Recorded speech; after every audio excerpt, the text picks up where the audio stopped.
Welcome to Sober Sunrise, a podcast bringing you AA speaker meetings with stories of experience, strength, and hope from around the world.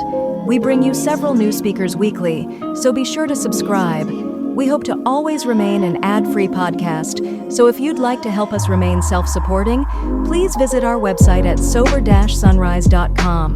Whether you join us in the morning or at night, there's nothing better than a sober sunrise. We hope that you enjoy today's speaker. Hello everybody, my name's Kenny, I'm an alcoholic. Because there is a God and AA works, my date of grace is 11/17/94. And it truly is a date of grace. I tried for several years to stay sober and was not able to do that. And on my date of grace, the problem was simply removed. I couldn't stay sober, and I haven't had to for almost 18 years. Truly a miracle. What a conference. Read this book. I love that title for the conference. They told me when I came around, if you wanted to hide something from an alcoholic, just put it in the big book. I don't know what the big deal is. If you're an alcoholic like me, reading this book, it's only a matter of life and death. I believe the book was truly inspired by God, and the people that wrote it were messengers of God, bringing a message to us here. If you came here to hear one of the most dynamic and inspirational talks that you've ever heard, I hope you were here last night. It was wonderful. Today you just have me. And I should not be your speaker. I really shouldn't be. When I finally did get this recovery thing, the old-timers quit making bets on who was going to get sober because there was little chance that I would ever get this thing, probably least likely to succeed. Not only that, but as a child I think back and I wasn't a bad kid, but my teachers just didn't understand me. You know what I mean? They just didn't understand me. And I can remember one of several schools that I went to that I would get called out of class 2 or 3 times a week, sent down the hall. And I wasn't going to the principal's office because, like I said, I was a good kid. They just didn't understand me. Literally, they didn't understand me. I was going to a speech therapist because they couldn't understand me. Excuse me, I've got a dry sense of humor. It seems like the longer I go, since I had my last drink, the drier it seems to get. But it's the way it is. Well, if I'm up here, any one of you could be up here. I never thought I would ever be up in front of a group, much less at an international conference. The only explanation I can have is that God has given me a story. He's given me an amazing story, and now He's given me the opportunity to share it with you. There must be someone out there who needs to hear something that I have to say, otherwise I wouldn't be up here. I'm told I'm supposed to open with a joke, so let's give this a try. Knock at the door. Who could that be? 3 o'clock in the morning, pouring down rain. God, who could that be? There it is again. So a guy gets up out of bed, walks to the front door, opens the screen door, looks out on the porch, and there's a drunk staggering back and forth. Says, "Can I help you?" And he says, "Yes." He says, "I am sure stuck out here, mister, and I could really use a push. Could you help me out?" The man thinks about it a minute. Says, "Hell no, it's 3 o'clock in the morning. I'm going back to bed. Good luck." So he turns around, goes back and gets into bed, starts to pull the covers over his head, and he's laying there thinking 2 or 3 weeks ago he'd had a flat tire. Some guys pulled over. They helped him get going, and he thinks, I guess I ought to go out and try and help this guy. It'd just be the right thing to do. So he gets back up and he walks out to the porch, opens the door, pitch black, pouring down rain. The drunk's nowhere to be seen. So he hollers out in the distance, "Can I help you? You still out there? You still need a push?" And a reply comes from the distance, "Yes, sir, I sure do. I really appreciate your help." He says, "Well, where are you? I don't see you." And he says, "Well, I'm sitting right over here on the swing." Now that's not the funniest joke in the world, but it reminds me of when I got to AA. when I got to AA, I got to AA and I was sitting on a swing and I would ask you people to come along and give me a push. And you would. And you'd give me a push and I'd go forward a little ways and then I'd come swinging back faster than I went forward. And I had this structure that I'd built up around me and it was my life. And there were a couple of chains hanging from that and those were my old ideas. And I wouldn't let go of them. And every time you gave me a push forward, I'd come swinging back even faster. Finally, I became willing to let go of those old ideas and you gave me a push forward and I took a leap of faith and I landed on new ground. And that's kind of what happened to me. Now, I've got to be careful not to build a new swing set in sobriety because I've done that. You know, the old ideas I had were quickly replaced by new ideas, and if I held on to them long enough, I found out here I am again holding on to old ideas. And the problem with being on a swing is that while you're only going back and forth, it gives you the illusion that you're actually moving and going somewhere. So I beg you to take a moment to check yourself like I check myself. Am I actually moving forward in my recovery? Am I trudging the road to happy destiny? Or am I just swinging back and forth? They say the spiritual, it's easy to let up on the spiritual program of action and rest on our laurels, and we're headed for trouble if we do. When I accepted this invitation to give my talk, I started thinking about revising my talk. I'm going to make it a little better. I've got almost 18 years of sobriety, and the number of miracles that have taken place have just been amazing. And I started making some bullet points on all the lessons I've learned and all the great things that have happened to me. And 2 weeks later, I printed out, I've got 58 pages of bullet points. And I started trying to come up with a plan on how to do this. And my plans just never seemed to work out very well. And I gave a couple of talks, a couple of practice runs at home. And I said, I'm going to get sober right away. You know, and that way I have time to share more of the miracles that have taken place. And I had no problem doing that. You know, 5 minutes into the talk and I'm sober. 5 minutes later I found out I'm drunk again. And I'd say, oh, what'd I do? I intended to stay sober. So I would get back and I'd get sober again. And I'd start, you know, next thing I knew I was drunk again. And that's pretty much my story, you know, if you summarize it. I came to AA thinking I was going to get sober right away and kept getting drunk over and over and over again. I've come to believe that the only way I got to where I am today is that I had to go through everything that I went through. I'm going to try and go through it as quick as I can today. But there's only one way for me to have gotten where I am, and that's to have gone through the things that I've done. And while some of it's a little bit tragic, if I had the opportunity to go back and change any of it, I wouldn't change a single thing. I would not be willing to take the chance that I wouldn't have the life that I have today, because it's truly more than I could have ever imagined. I was born in Akron, Ohio. I need to qualify myself here a little bit. Akron, Ohio, birthplace of AA. I think they may have seen me coming. Now, I say that jokingly, but part of me believes it. Maybe that qualifies me as being self-centered enough to be here. I had a pretty normal childhood for an alcoholic, which means that my childhood was just about as dysfunctional as the average alcoholic's. My parents were divorced when I was 5. My mother remarried my stepfather, who was an alcoholic, and we moved around a lot because of his job. I grew up living in trailer parks. I never felt like I fit in. I was always the new kid on the block, and I was always being picked on. First time I was picked on, I didn't understand why. I just couldn't understand why. I didn't fight back. What did I do wrong? I couldn't figure out what I did wrong. We'd move again, same thing had happened, same thing had happened. I never could figure out what I did wrong.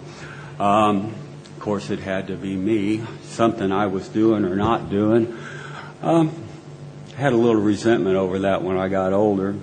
At age 13, we moved into a town, and we settled down. We settled down roots, and I was a good student, almost a straight A student probably, did well at school. That was my way out of where I'd been, at least I thought.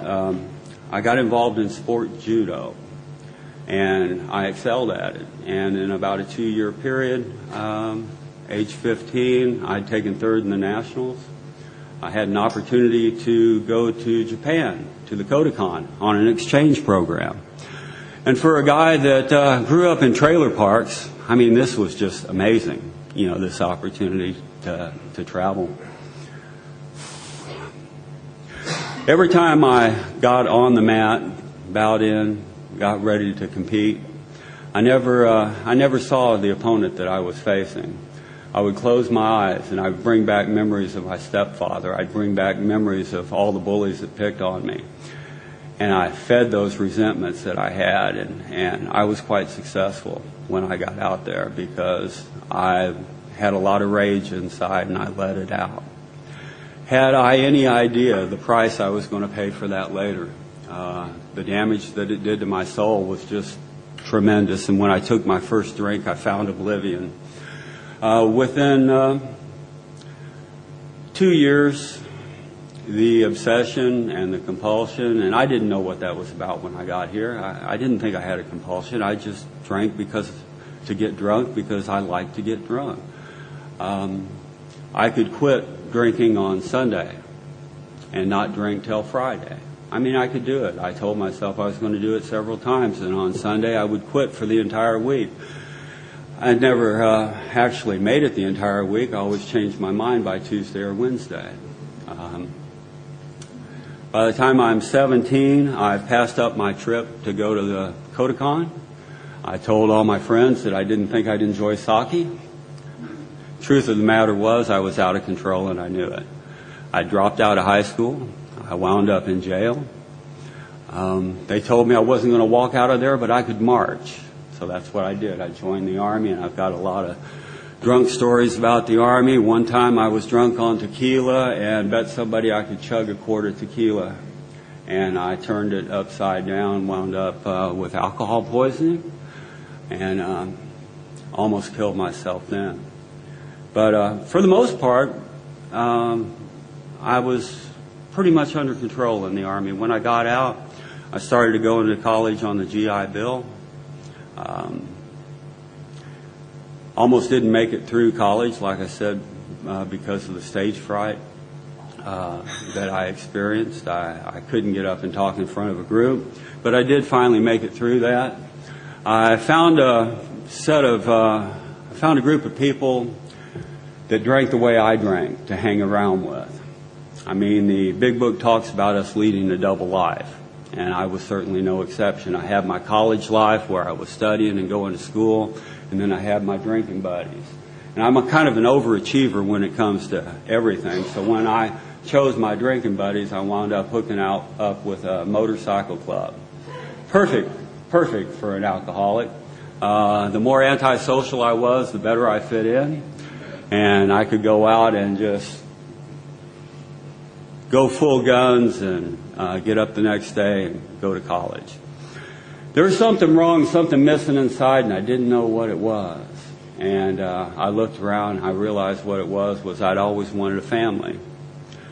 And I started looking around, I found the right girl, and I told her if she got pregnant, I'd marry her because I wanted a family, and she did, and we got married. And I was out one night with this motorcycle club and ran outside of a bar because everyone had vacated for some reason, and I got out there, and there's a guy in another motorcycle club with a pistol pointed in my face, and the gun was shaking, and I'm looking down the barrel, and he's asking his buddy, should I shoot him, should I shoot him?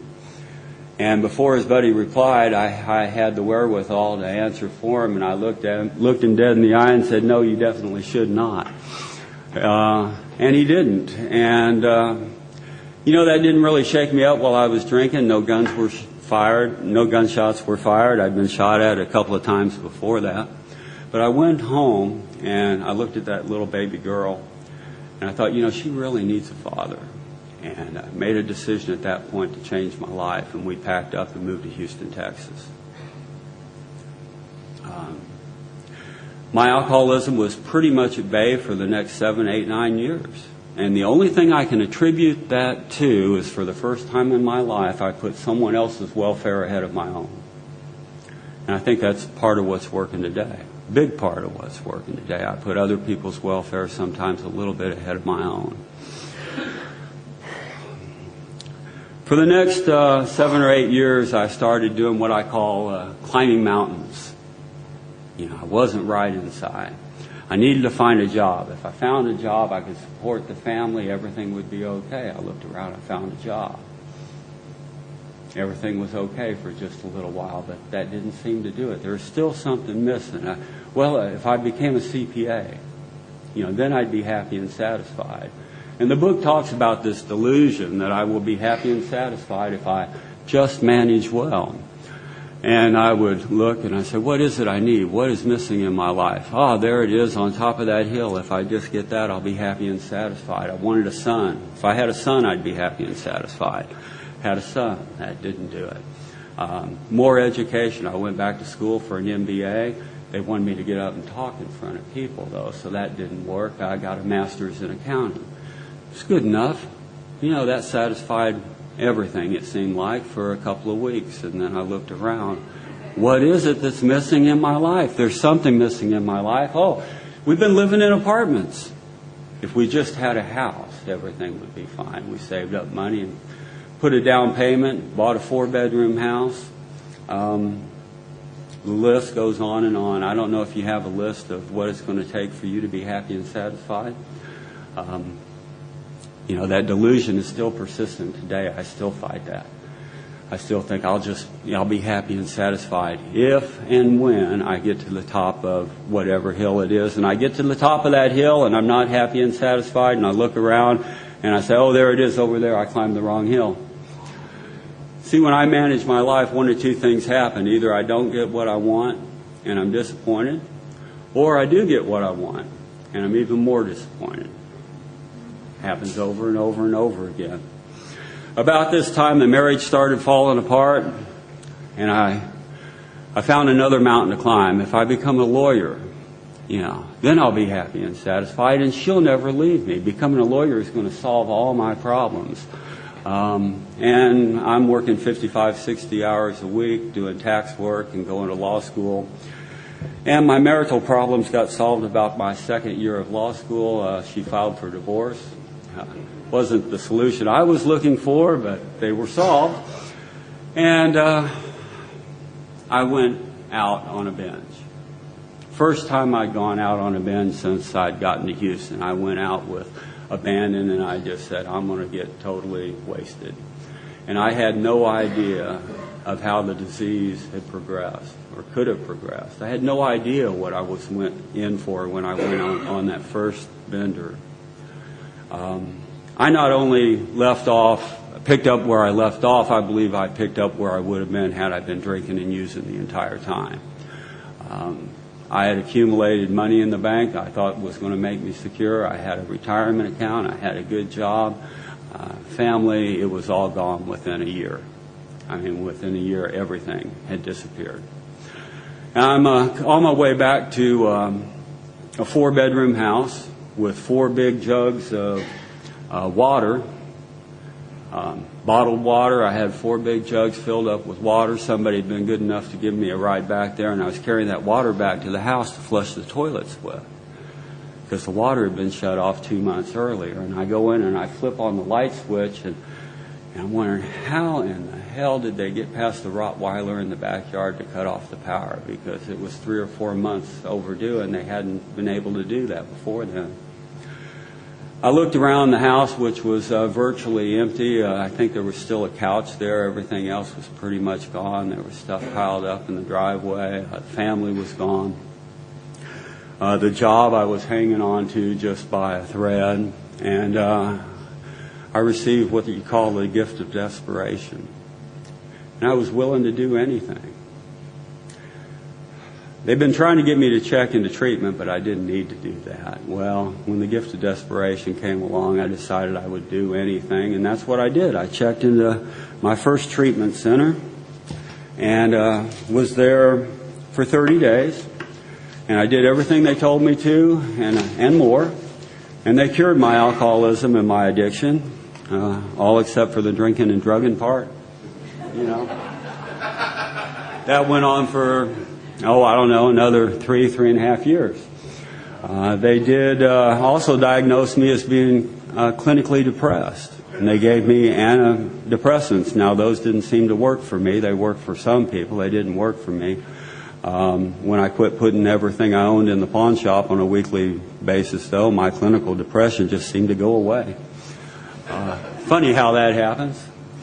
They took me to my first AA meeting, and I walked in the meeting, and I looked around, and the first thing I did was I sized everybody up. I said, how can all these dumb people help me? You know, I can tell by looking at them they're not as smart as I am. They haven't accomplished the things I've accomplished. How can all these dumb people help me? And my only choice was to either sit there or go back to the lockup ward, so I decided to take a seat. And I sat down, and they opened the meeting up.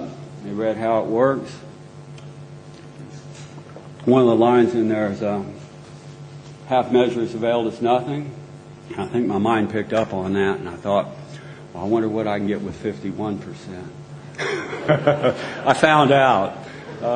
Wonder what I can get with 60%. I found out that too. But I'm sitting there in the meeting, and they asked if anybody was new, and I raised my hand, and they told me I was the most important person in the room. With that, I immediately realized they were a whole lot smarter than I'd given them credit for. Well, maybe there is hope for me here. The first meeting, I'll never forget the topic. It was on being terminally unique. And people would go around the room, and they all shared about how when they got there they felt they were different than everyone else, that they couldn't relate, and how that feeling of uniqueness almost killed them. And I couldn't relate to anything they were saying, you know, and they asked me at the end of the meeting if I wanted to share, and I told them that basically, that I couldn't relate to anything they were saying, and they started laughing. They had me.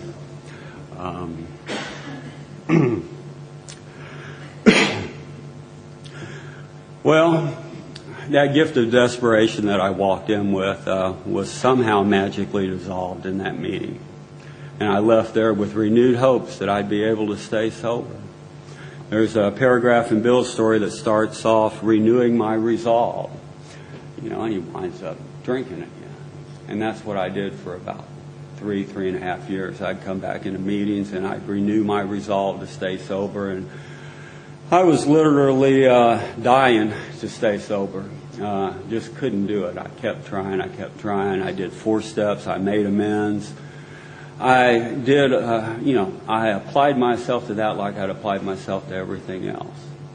A lot of self-will, self-determination, hard work. If you could do it, I could do it. And I saw people who couldn't do half the things that I was doing, getting sober and staying sober. They must be cheating. They're getting help from someone somewhere.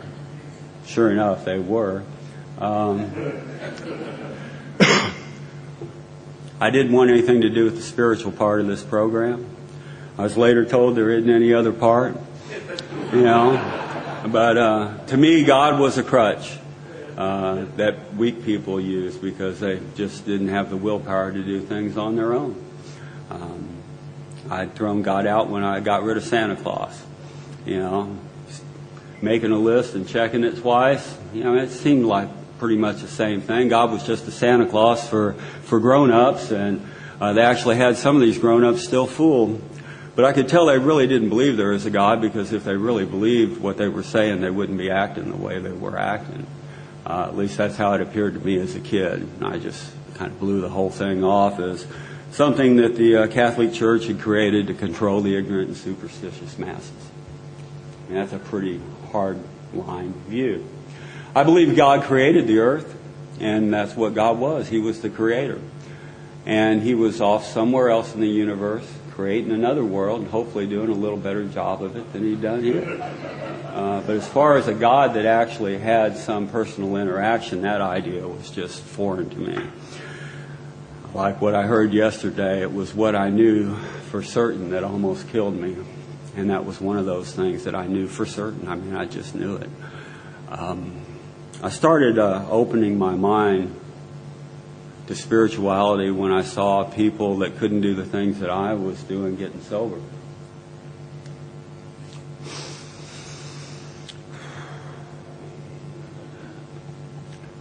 I argued with people about whether or not I needed the spiritual part of the program. I'd argue with them till they went away, and that meant that I won the argument. And then I'd go get drunk. Finally, someone got my attention. He said, "Kenny, maybe you don't need the spiritual part of this program." And I said, "Oh, finally, someone that understands where are we going from here." He says, "Well, the only way you'd need the spiritual part of this program is if you happen to have a soul. If you don't have a soul, you probably won't need it." And then he asked me point blank, "Kenny, do you have a soul?" And I thought about that one for a while, and I realized that I did. You see, when these crazy thoughts were going on in my head, there was something inside of me that said, "Hey, these are crazy thoughts."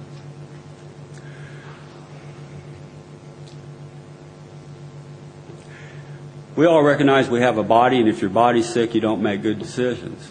You know, it's pretty much accepted today that people can be mentally ill. If you're mentally ill, you're not going to make decisions. Well, if you have a soul, and it happens to be sick, what kind of decisions would you be making? You see, I had a soul, and it was sick. I started thinking about what kind of condition my body would be in if I laid it on a couch, told it to be quiet, don't say anything, don't get up, watch TV, and handed it a bag of potato chips every day or two to eat, and just told it to sit there. And I realized my body would be in pretty bad condition, and that's basically what I'd been doing to my soul for as long as I could remember. You know, I told it to sit on the couch, be quiet, and I would get busy doing one thing or another, so I didn't have to pay any attention to it. And when I needed a break, it would start to speak up, and I'd pour a little alcohol or other chemicals in my body to shut it up because I didn't want to hear what it had to say. My soul was sick. And if you don't think this is in the big book, and I mean it certainly is, it says right in there plain as can be, when the spiritual malady is overcome, we straighten out mentally and physically.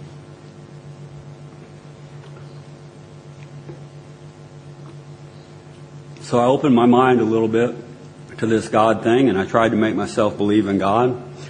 And the more I tried to make myself believe, the more I got to make believe God.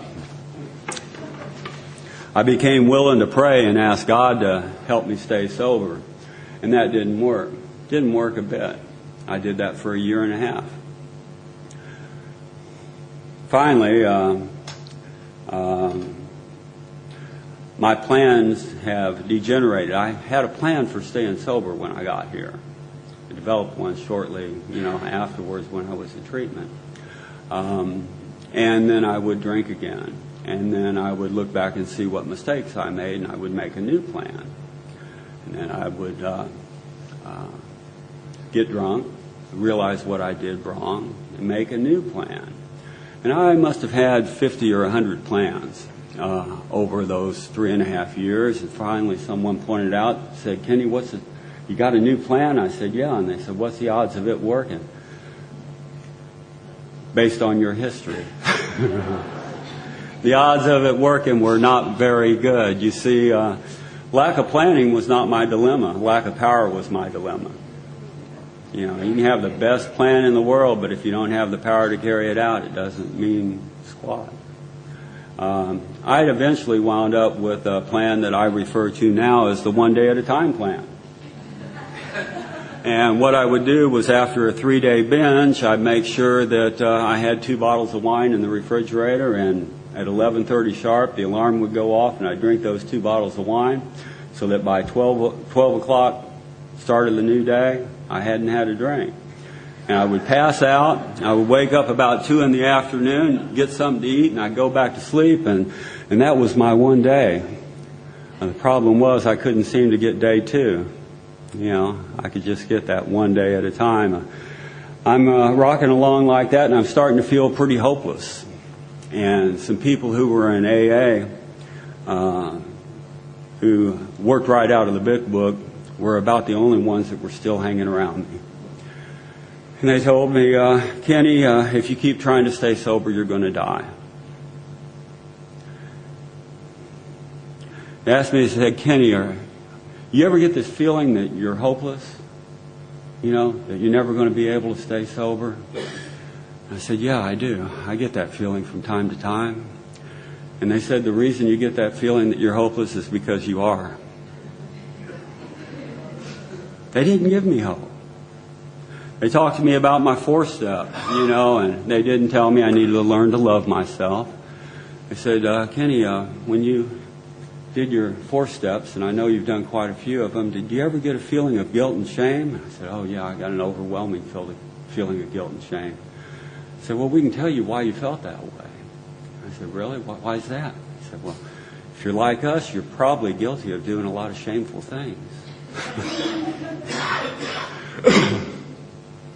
There are a lot of acronyms in AA for God, G-O-D, Group of Drunks, Good Orderly Direction, but I believe the one that I relate to most is the gift of desperation.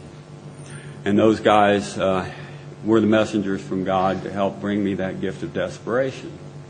And I thought that was a rather strange way to try and help somebody get sober, and I started looking in the chapter on working with others, and it says, couldn't find anything in there on giving the guy hope, but I found something in there that says that the more hopeless your man feels, the better, the more likely he is to follow your suggestions. Now, I paraphrased the big book a lot. I had memorized how it works before I got out of treatment. I knew I could quote it.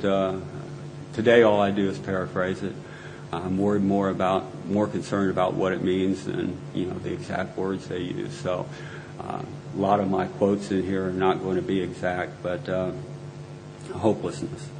I'm reminded of a line that Dr. Silkworth uses in, I think it's AA Comes of Age, and he talks about hopelessness as being the black soil out of which every vital spiritual experience is grown. And I started feeling hopeless. I'm on my one day at a time program. I've got almost 2 days. One day I got a new sponsor, and he's bringing me back to my apartment. And I say goodbye to him, and I'm doing just fine. I'm alcoholic. Of course I'm doing fine, right? I'm doing just fine, and I'm excited because I know if I just go into my apartment, I made it through the 8 o'clock meeting without leaving. I said, I'm going to get day 2. All I got to do is go into the kitchen and make something to eat and go to sleep, and I'll have 2 days sober. And it'd been a while. I said goodbye to him, and I walked around. I walked down the aisle, got to the door of my apartment, I unlocked it, and a thought came over my head, you ought to give those guys a call and see what they're doing tonight. And I locked the door back up. I said, that's a crazy thought. And I unlocked the door, and then I locked the door, and I unlocked the door, and I locked the door. And I don't know how long I stood there, but the insane thought won out again. And I'm out for another 3-day binge. And anyway, after that binge, to give you an idea of the progression of the disease, I've got 2 college degrees, and I'm sitting there at 3 in the morning. No one will answer their phone. I can't figure out why. No one's coming to the door anywhere I go. So I turn on the TV, and what's on at 3 in the morning? There's this show called Cops. And they show a little marketplace not far from where I live. And a car will pull up, and the car will pull up, and the window will roll down, and money exchanges hands. The car starts to drive off, and the cops come in, and they arrest everybody. They got a camera on the other side of the building. Same thing happens. Car pulls in, window rolls down, money exchanges hands. Cops pull in, they haul everybody off to jail. And with my keen alcoholic mind, I realize I know where I can find something. I only need one more, and then I'll be able to quit. And I knew this was insane. And I argued with myself the whole way there. That convinced me I couldn't trust my thinking anymore. Got home. Just one more and I'll be able to quit. That thought was still alive. That lie was still alive. And I'm sitting there in my bedroom, and I got my big book out and set it on the bed, and I started to open it up, and I said, well, this doesn't work. I don't need to read that. And I started to pray. In fact, I said the 3rd step prayer and the 7th step prayer, and I asked God to help me stay sober, and that didn't work. And out of desperation, I looked up and I said, God, if you're out there, you're going to have to show me you're there. I knew part of my problem was that I couldn't make myself believe. And I said, God, why aren't my prayers working? I've been praying for a year and a half for you to keep me sober. And this line in the big book came back. It says, we're careful never to pray for our own selfish ends. It doesn't work. We've wasted a lot of time doing that. And I started thinking about my prayers to ask God to help me stay sober. And while I didn't say this, what I was really meaning was, God, please help me stay sober. Because if I can't stay sober, I won't be able to get what I want. That was the bottom line. God, please help me stay sober because I'm sick and tired of being sick and tired, and I don't want to be sick and tired anymore. It was all about me. Now, I think when some people say that prayer, you know, they have every intention of going out and helping other people and doing good things and all that kind of stuff, but not me. You know, I just wanted to get sober so I could get what I wanted out of life, and it was a selfish prayer, and maybe that's why my prayers hadn't worked. I left out of there with a feeling more desperate and hopeless than I ever had, and I walked across the street to make a phone call because it was almost 9 o'clock. The liquor store was going to open, and I had enough money for another bottle of wine if no one answered the phone. And I looked up in the sky before I made that phone call. And I said, if you're up there, you're going to have to do this thing for me. I can't do it. I realized on that walk across the street that I had done everything humanly possible that I could do to stay sober. And if there wasn't a God, I was going to die. And I opened up my heart and I reached out with everything I can. Not because I believed God was there. Just I kind of came in through the back door. I believed if there wasn't a God, I was going to die. And I said, I don't want to be the pitiful piece of whatever that I had become. Piece of work, let's use that. And I asked in the name of Jesus Christ, please help me. And that's something I had never done before, and I don't know if that was significant or not, or if it was just the fact that I was willing to do anything, but I'm not willing to take that chance. I'm a Christian today of my own understanding, but that's just for me. I don't think that's necessary. In fact, I know from hearing other people that it's not. And as I looked up in the sky, I said that prayer, and I asked God to take my life and make me of some use to somebody somewhere. I didn't want to be me anymore. I was pitiful. And I looked, something caught my eye, and I turned and I looked out in the road. You know how when the clouds part just a little bit and a beam of light will come down? Well, that had happened. There's this beam of light shining down in the road. And as the clouds continued to part, that beam of light came right up to me. And I was totally immersed in blinding white light. And every time I testify to this, I get covered in goosebumps like I do right now. And I was covered in goosebumps then, and it felt like electricity. And I remember coming out of it and looking down, and the phone was hanging still. So I knew this had taken more than a moment. There was something there with me, and I can't explain what it was. I took a couple of steps, and I realized that I felt half the weight I had felt before. I felt like I weighed 100 pounds. I felt like I was walking on air. And I knew there was a God. I mean, I just knew there was a God. And I picked the phone up and I called my sponsor and my new sponsor. When I say my sponsor, I'm talking about any one of 50 to 100 people. I went through a lot of them, during this trip. And he said, well, pack a bag for 2 or 3 days. I'll come pick you up, but be there when I get there. And I said, fine. And I went over to the house and I packed a bag, and he came and he said, I'm surprised you're still here. And I said, yeah. And he picked me up and he says, I need to run a couple errands, but I've got somewhere to take you. You mind riding along with me? And we started driving around, and there had been a hurricane, one of the biggest hurricanes ever hit Houston, for the last couple of days before that. I'd missed it. I mean, there's trees down in the middle of the road.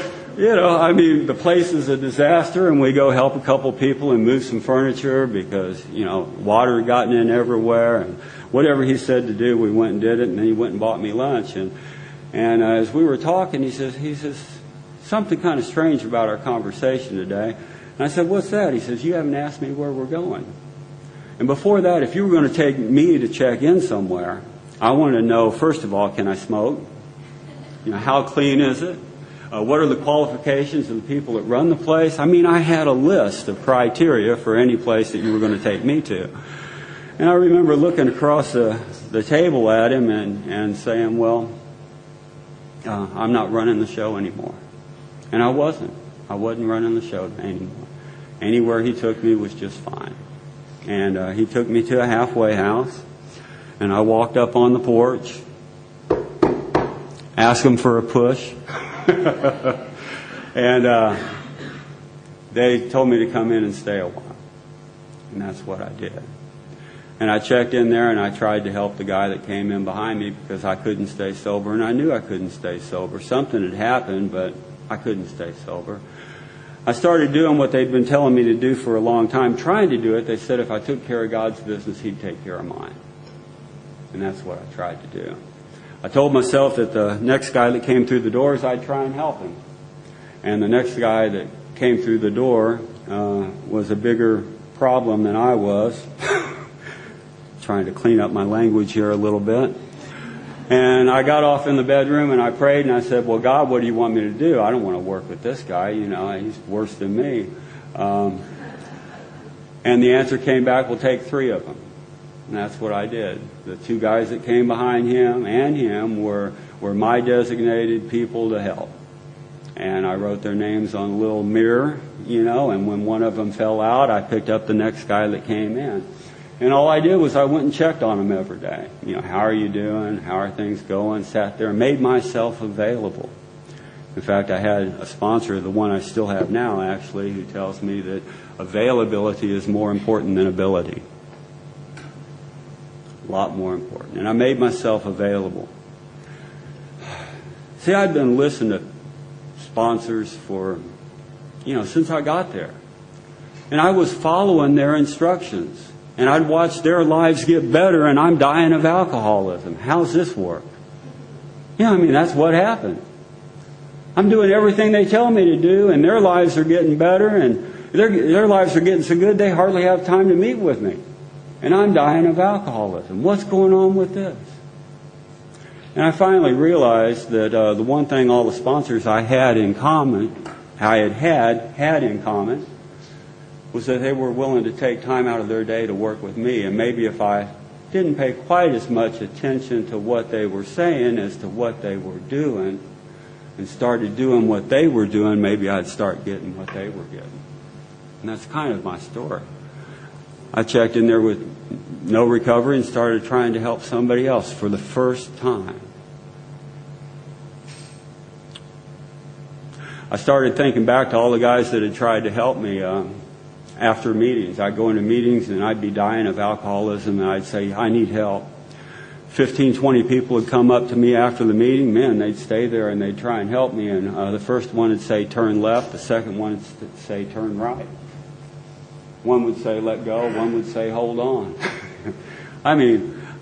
If you tried to do everything they told you to do, you'd have to tear yourself into 1,000 little pieces. And I concluded that maybe they didn't really know what they were talking about. But the one thing they had in common, which I finally got, was they were all willing to stay after the meeting and try and help me. And maybe if I didn't pay as much attention to what they were saying as to what they were doing, and start staying after the meetings and trying to help the new guy who came in, maybe I'd get what they got by doing what they were doing. And that worked.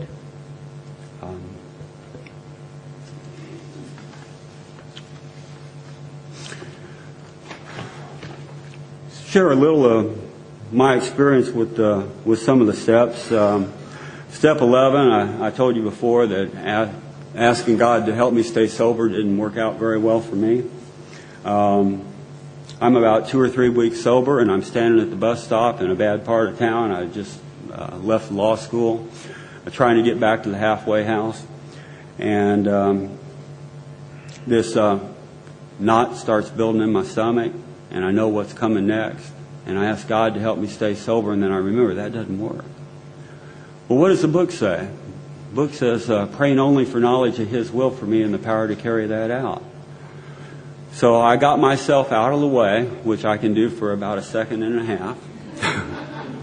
And I asked God, what do you want me to do? And the first thought that came in my head when I opened my eyes was pick up the trash. And there was trash and cigarette butts all around this bus stop. Now, I'm in law school. I'm a CPA.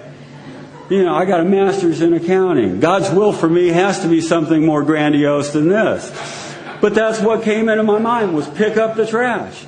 And there was a McDonald's bag, and I grabbed it, and I started picking up all the trash. And I worked my way around out from this bench where I was sitting. And when the bus finally came along, I got on the bus, and I heard someone running for the bus saying, "Hold the bus." I mean, I swear, I heard someone just plain as day, "Hold the bus." So I stuck my arm in the door as he was getting ready to shut it, and I said, "Wait a minute, somebody's coming for the bus." And I looked out, and there wasn't anyone there. And I looked back to that area that I had cleaned up, and I got this good feeling inside. It looked so much better than it looked when I got there. I thought, wow, that's neat. And I sat back down, and the thought of drinking and using had just totally gone away. First time in my life I asked God, what do you want me to do?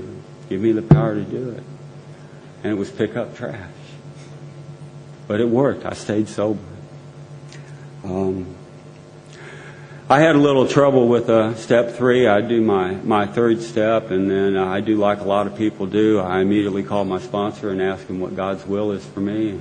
He'd asked me, he asked me, "Kenny, why is that? Why are you asking me that?" I said, "Well, we just did our third step prayer last night, trying to turn my will and my life over to God, and I'm praying for knowledge of God's will for me and, power to go do it." And he said, "Kenny, you've got several degrees. You've been to all kinds of classes. What comes after 3? Certainly not 11. And so many of us do that. I always used to do that. I get to step 3, and next thing you know, I jump into step 11. He says, "I am not certain of this, but I have a sneaking suspicion that God's will for you after doing step 3 is probably to do step 4. Now, there are only 3 kinds of people in this world. There are those that know how to count and those that don't. And I've just proved which one I am. Anyway, like I said, I've got a dry sense of humor.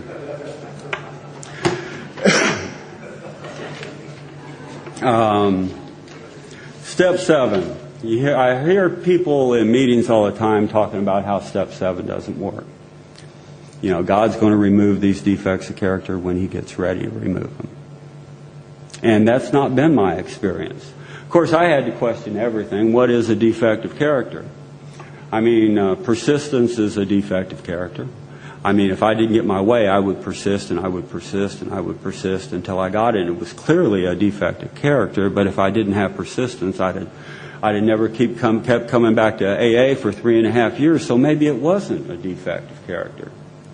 And I took my definition from the 7-step prayer where it talks where we ask God to remove every single defect of character that stands in the way of our usefulness to Him or our fellows. And for me, for this drunk, a defect of character is just that, anything that stands in the way of my usefulness to Him and my fellows.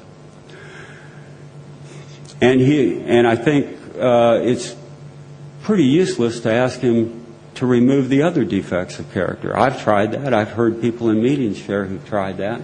I mean, the defects of character that I wanted God to remove were the ones that stood in the way of me making more money.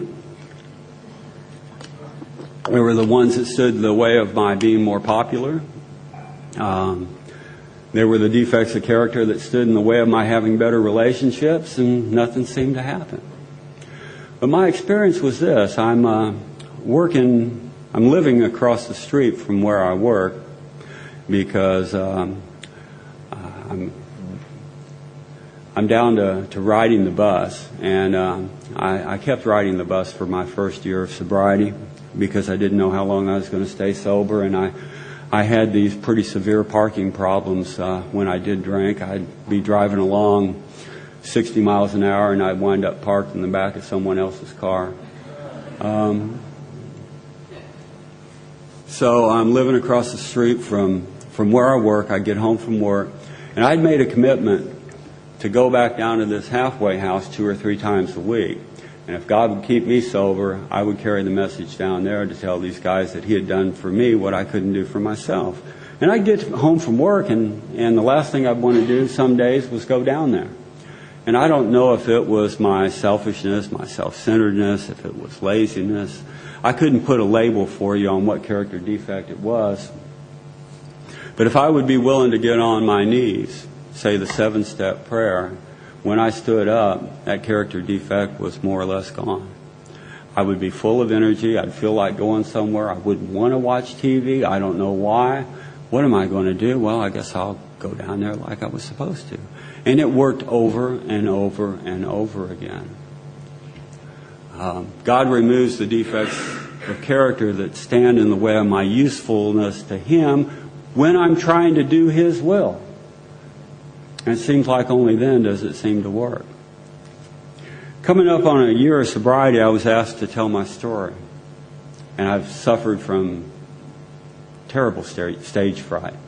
I told him I'd have to pray about it, and I did. And the answer I got was, yes, you need to get up and do this, so I did. And God removed the fear of speaking in front of people when I got up to share my experience in front of those guys at the halfway house. That fear of public speaking was more or less totally removed, and I've gotten up in front of groups of 400 or 500 CPAs and attorneys and talked on technical subjects since then. And while it didn't give me the experience of being a fantastic public speaker, I think experience is something that you have to get on your own. The stage fright, for the most part, was completely, totally removed, and it hasn't really ever come back. Now, I'm a good alcoholic, and being a good alcoholic, if I find something that works, I'm going to find a way to use it. And I've been trying to get God to remove the defects of character that stood in the way of my having better relationships. And you know what happened every time I asked? Absolutely nothing. Not a thing. You see, I had identified a lot of those. I was not a good listener. I was not understanding. I was not empathetic. When the other person is talking, I'm thinking about what I'm going to say. Anybody out there relate to that? But I figured out how this step 7 thing worked. And what I started doing was, before I would work with a new guy, I would go into the men's room and I'd get on my knees and ask God to make me a better listener, make me more understanding, make me more compassionate. And then when I went out and started working with that new guy, those defects of character started to just melt away. And as a result, I became a better sponsor. And as a result, my relationships with the opposite sex also got better.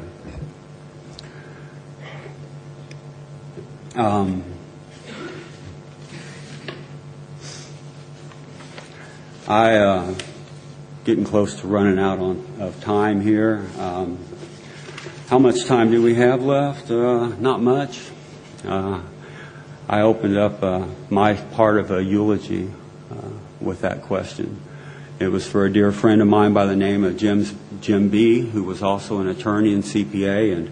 And Jim was an interesting guy. He'd been sober about 15 years when I came to the program. And he used to always talk about the ABCs of recovery. And it was A, go to meetings, B, don't drink, C, repeat A and B.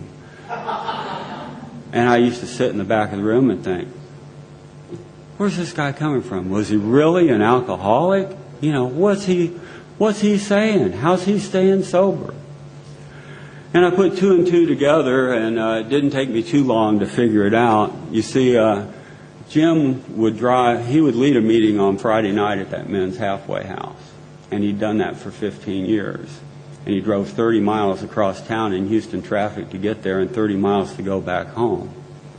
And I started realizing that if I wanted to have what Jim had, I didn't need so much to listen to him. I needed to start doing what he was doing. And that's what I did for about the next 12 years. I led one of the meetings, a Sunday night meeting, chaired a speaker meeting there at the men's halfway house. I quit listening to what he was saying, and I started watching what he was doing. And when I did what he did, I started getting what he had gotten. Now, Jim was also involved in a CPA peer assistance program. It was kind of a fledgling program. It had been around for 15 or 20 years. It had never really gotten on its feet. They had an annual convention, and it was a free trip down to South Padre Island, and the hotel was paid for, and the food was paid for, and it was good AA. So I kind of jumped on the bandwagon and got in there with it. Actually, I did it because I was trying to do what Jim was doing. So I went down there and I got involved in it, and I tried to help out a little bit. And as things would have it, they wanted to take this program to the next level. And they needed to get funding from the State Society of CPAs in order to do it. And what they decided to do is they had gotten a slot on the annual convention for someone in the program to get up and tell their story. How they gotten drunk, where it took them to, how they recovered. And this is a career killer. I mean, this is not telling your story in front of a bunch of alcoholics. It's telling your story in front of all the top dog CPAs throughout the state of Texas. And the firm I'm working for, has several of those top dogs who were past presidents, who are currently involved on committees. And I prayed about it because I knew it was a stupid thing to do, but I prayed about it, and it seemed like the right thing to do. And I've figured out that my intelligence will only get me so far. And if I trust God, the things He has planned for me are better than anything I could have ever imagined. And I've had so much experience with that's been successful that I put my name in the hat. I said, if they draw it out, they draw it out. And sure enough, they did. And I went to the state convention and got up there and basically told my story, where my disease had taken me and how the people in that program, Jim in particular, had helped me recover. And I remember getting up in front of the audience saying, God, I hope you know what the hell we're doing here. Because I really didn't know why I was up there. But I did it, and it was successful. And the program got a massive amount of funding. And they decided to take the program to the next level, and they wanted to hire someone as a program director for the peer assistance program. And they came to me and they proposed that I might undertake this position. And I said, well, that sounds great. Do AA for a living? And they said, well, there is one little thing. Here's the salary that we have in mind, and there are no benefits, and it was over a 50% cut in pay. No medical benefits. They wanted to keep my hours under 35 a week, so they didn't have to cover me on any of their employee plans. And I'm thinking, man, this would be a really stupid thing to do. But I prayed about it. And the answer was, you might be able to help somebody, go do it. And that's what I did. I took a 50% cut in pay to become the first program director for the Texas Society of CPA's Peer Assistance Program.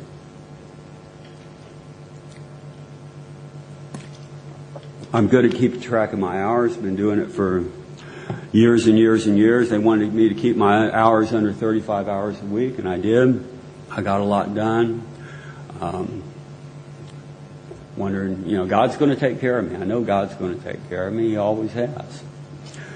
And I had been in the estate planning field, and they'd repealed the estate tax probably 5 or 6 years earlier. It was on a phase out, so there were less and less people. In fact, no one went into the industry. People were dropping out left and right as they kept making changes to how they were going to repeal the law, and no one knew with certain what was going to happen.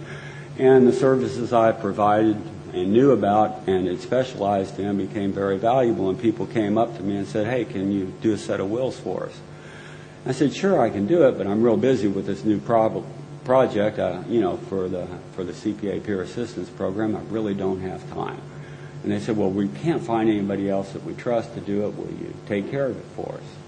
And I said, sure, but it'll be about 10 hours, and it's $150 an hour.